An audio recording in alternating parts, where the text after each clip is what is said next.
감성경제방송 돈다방 미쓰리입니다. 많은 분들께서 미쓰리 좀 방송 좀 자주 올려줘 이렇게 요청하고 계십니다. 돈다방 미쓰리는요. 주식시장이 좋을 때 그래서 많은 전문가분들이 더 좋을 거라고 얘기할 때 여러분 정신 차리세요. 이런 악재가 도사리고 있어요.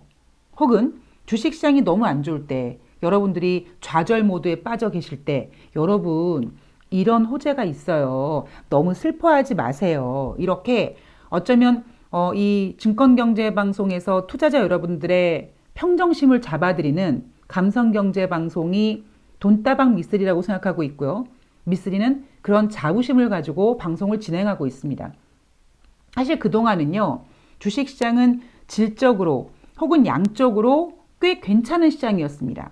그게 제가 굳이 뭐 이쁘지도 않은 얼굴 방송에 들이대고 이 좋은 분위기에서 여러분 이거 조심해야 돼요. 저거 조심해야 돼요. 라고 얘기하기보다는 한번 여러분 이런 장을 한번 좀 즐겨보세요. 하는 마음으로 방송을 자주 올려드리지 않았습니다.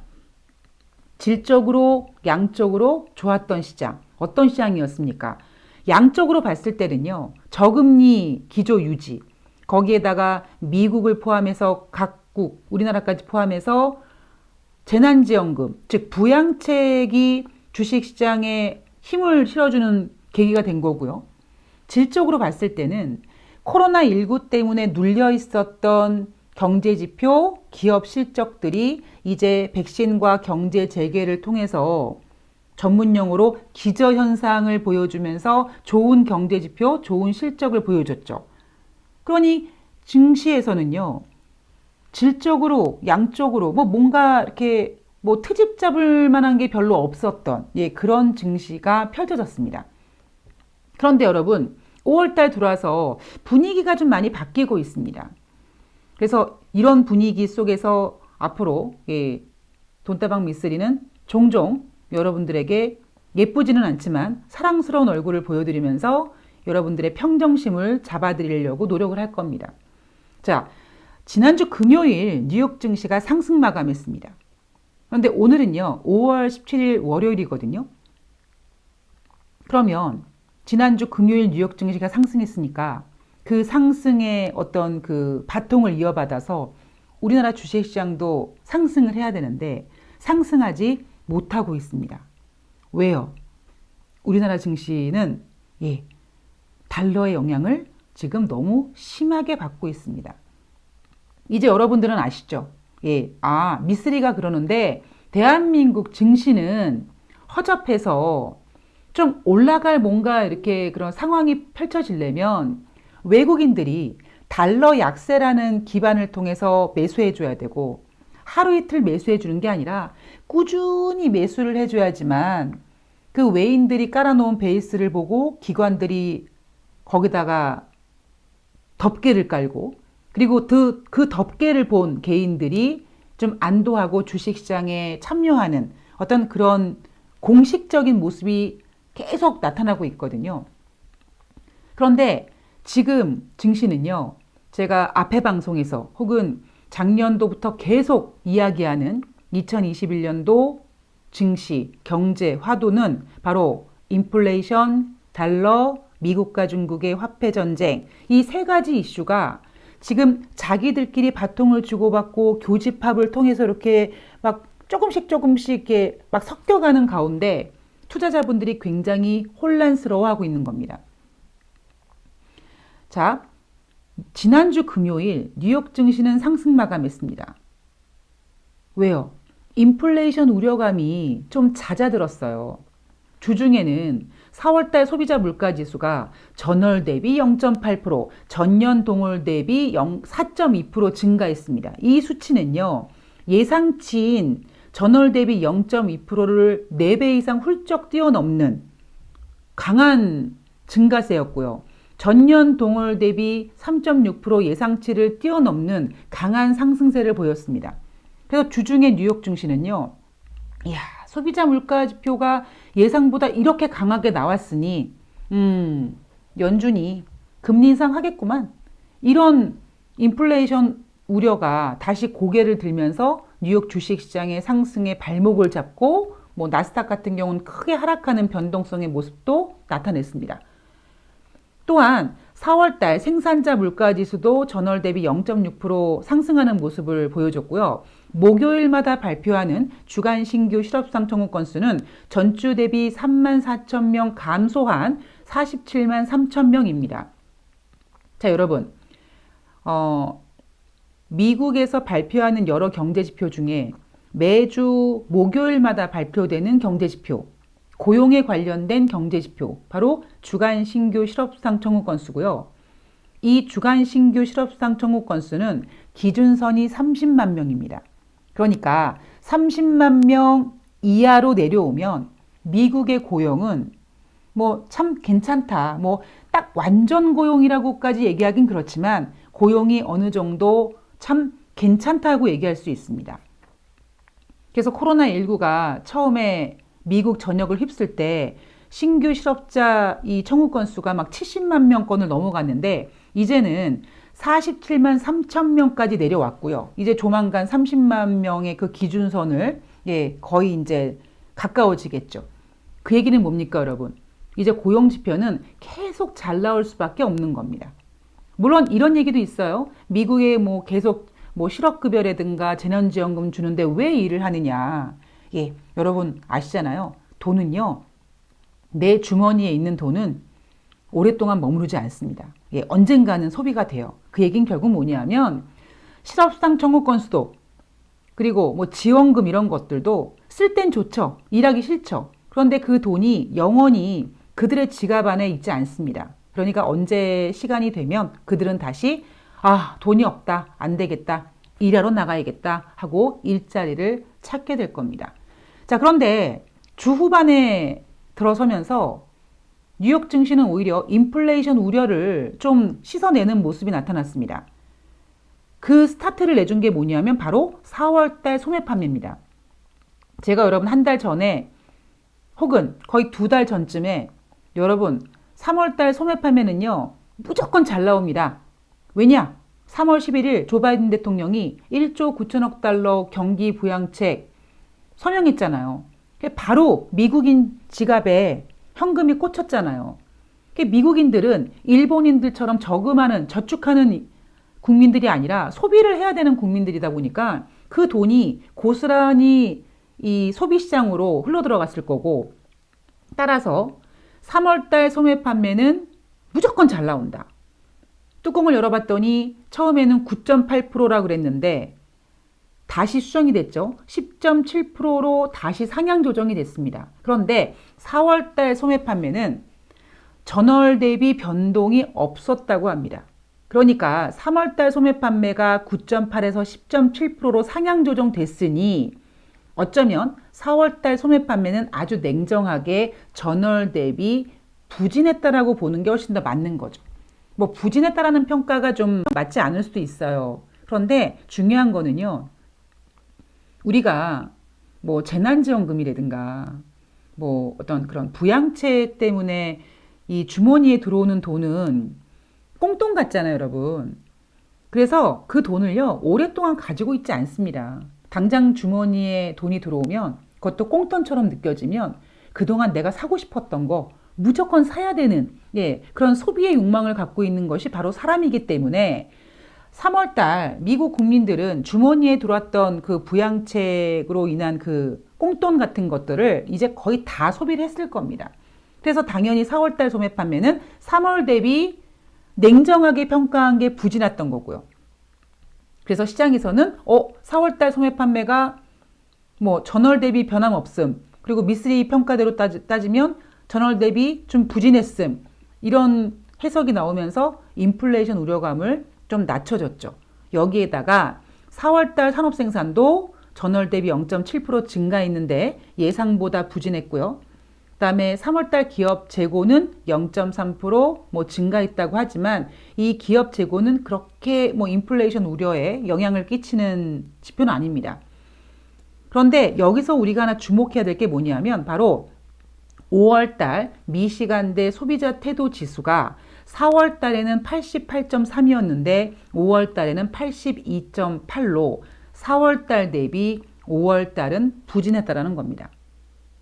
제가 여러분 계속 말씀드리잖아요. 2월 달에 미국은 한파였습니다.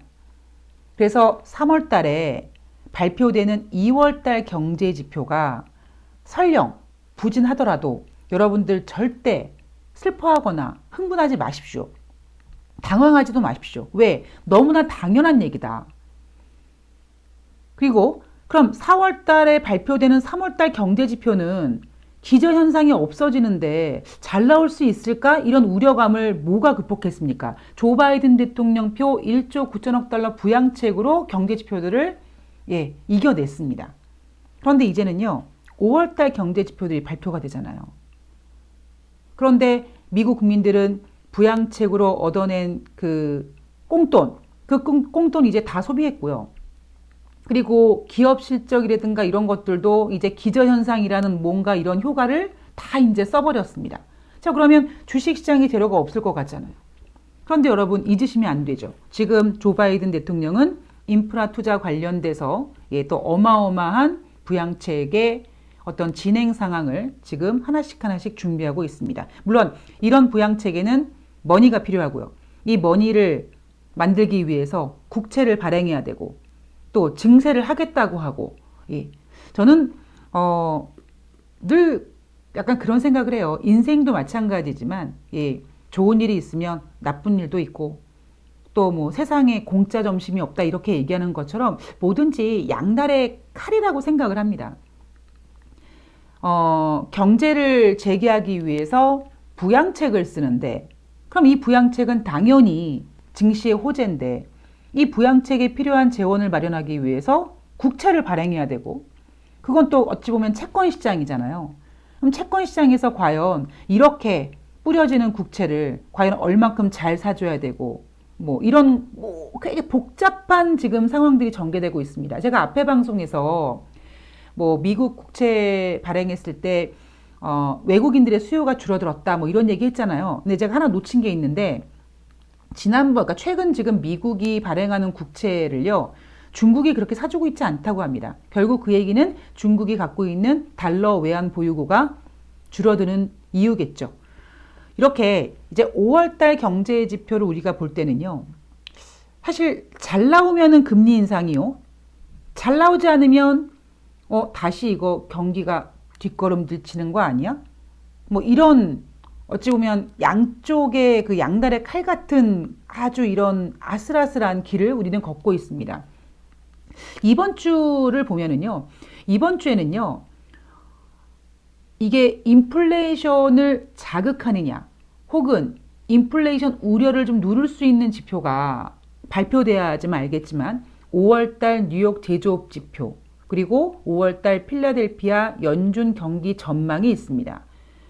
그러면 뉴욕 5월달 제조업 지표가 잘 나오면 그동안 쭉 경기 지표가 잘 나왔던 거를 이제 미천 삼아서 또 잘 나왔네? 그럼 인플레이션 우려가. 근데 만약에 못 나오면 금리 인상 안 할 거야.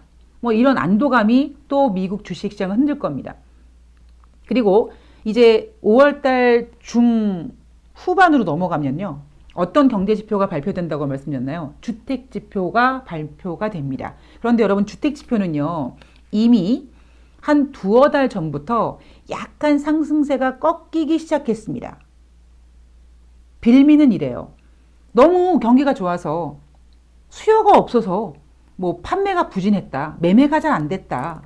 뭐 이런 식으로 포장을 하고 있지만 주택시장은요. 이미 어느 정도 좀 이렇게 뭔가 정점을 찍고 금리 인상이라는 이슈를 먼저 소화시키면서 경제지표, 주택 관련된 경제지표가 조금씩 꺾이고 있습니다. 제 생각에는 이번 주 후반부터 발표되는 주택지표에 대해서는 뭐 굳이 인플레이션 우려까지 포함시킬 필요는 없는 것 같고요. 이 5월달 관련된 필라델피아 연준 경기 전망, 그다음에 뉴욕 제조업 지표, 또 하나 5월달 마켓 PMI 지표, 제조업 지표, 서비스업 지표가 얼만큼 잘 나오느냐에 따라서 인플레이션 우려가 또 생기느냐 잦아드느냐 이거에 또 줄다리가 펼쳐질 것 같습니다. 그런데요, 제가 앞서 방송에서도 여러분 올해 화두는요 인플레이션과 달러라고 얘기했잖아요. 그러면 제가 사실 좀 비트코인에 대해서 정말 하고 싶은 얘기가 되게 많은데, 제가 이 비트코인에 대해서 방송에서 다뤄드리지 않잖아요. 그런데 이런 얘기는 해드리잖아요. 미국과 중국이 지금 디지털 화폐 전쟁을 이제 준비하고 있다. 그런데 그러니까 미국에서 만든 디지털 화폐는 아직까지 제작하는 과정에 있고, 중국은 빨리 선점하기 위해서 지금 중국판 디지털 화폐를 열심히 상용화시키고 있다. 그래서 미국은 중국의 그런 행동들을 보고 우리는 뭐 암호화폐 인정하지 않는다, 가상화폐 인정하지 않는다, 이렇게 선을 긋고 있고, 제닛 옐런 재무장관은 그 베이스로 약달러를 원하지 않는다라고 얘기했고요. 그래서 미국은 지금 좋은 경제 지표를 통해서 계속 달러가 올라가고 있고, 우리나라 주식시장은 달러 강세 때문에 지금 못 가고 있는 겁니다. 근데 이 가장 큰 문제는요, 지금은 그래요. 제가 보고 있는 가장 큰 문제는 금리 인상을 할 수도 없고 안 하면 안 되고 이런 상황에 봉착되어 있습니다.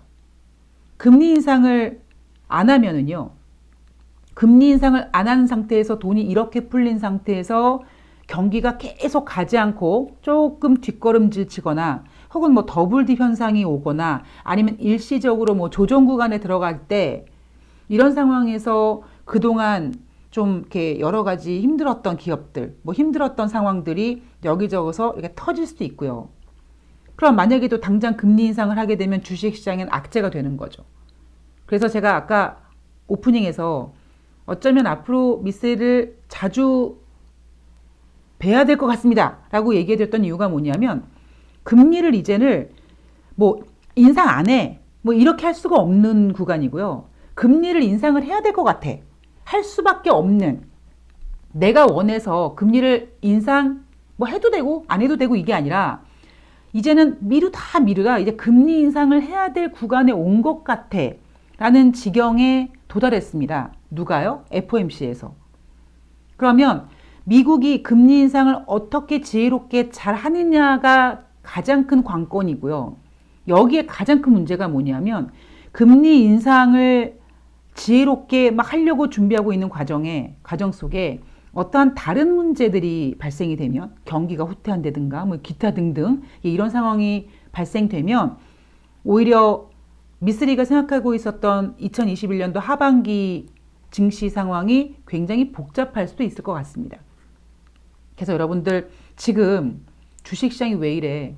아니, 백신 이렇게 맞고 있는데 마스크 안 쓴다는데 왜 이래? 라고 고개를 갸우뚱하시는 분들이 많으실 텐데요.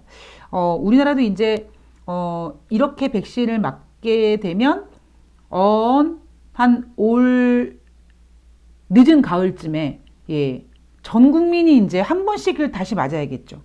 우리나라뿐만이 아니잖아요. 예, 미국도 마찬가지고 유럽도 마찬가지고요. 예, 제가 지금 가장 집중적으로 보는 건 뭐냐면, 코로나19 백신이요, 얼마 동안 효과가 있는지 이게 모른다니까요. 결과적으로는 올 연말 되면, 예, 늦은 가을에 전 세계가 또 한 번씩 맞은 분도 또 한 번 맞아야 되고 안 맞은 분도 맞아야 되고 이런 상황이 정해가 될 겁니다.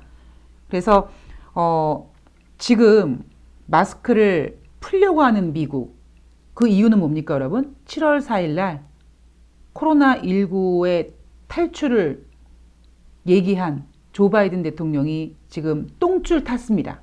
왜요? 빨리 미국을 정상화시키고 중국이랑 붙어야 되거든요. 여러분, 이 기조를요, 꽉 잡고 가셔야 됩니다. 주식은요, 단순히 뭐 기업 실적이 어떻고 눈앞에 경제 지표가 어떠고 이렇게 아메바 같은 단세포 생물이 아니라요, 엄청나게 복잡한 유기체라고 보시면 됩니다. 왜요? 주식은 사람이 만들었기 때문에. 이 사람이 머릿속에 얼마나 복잡합니까? 아침 저녁으로 부는 바람보다 더 쉽게 변하는 것이 사람 마음이고, 한 가지 문제가 발생되면 100가지 생각을 하는 게 인간이라고 합니다. 그런 인간들이 만든 것이 바로 주식시장입니다. 그래서 앞으로 전개되는 모든 이슈들을요, 너무 단편적으로 보지 마시고요, 예, 좀 다양한 각도로 틀어서 보시면 좋을 것 같습니다. 자, 저는요, 또 조만간, 예, 바로바로 찾아뵙는, 예, 모습으로 예, 여러분들께 인사드리겠습니다. 예, 좋아요 눌러주시고요. 예, 구독하기 눌러주시고요. 사실 방송을 자주 올려드리지 않는데도 예, 계속 구독해 주시고 예, 댓글 달아주시는 분들 너무 감사합니다. 더욱더 좋은 방송으로 보답하겠습니다. 남은 시간 잘 보내시고요. 전 다음 방송에서 뵙도록 하겠습니다. 고맙습니다.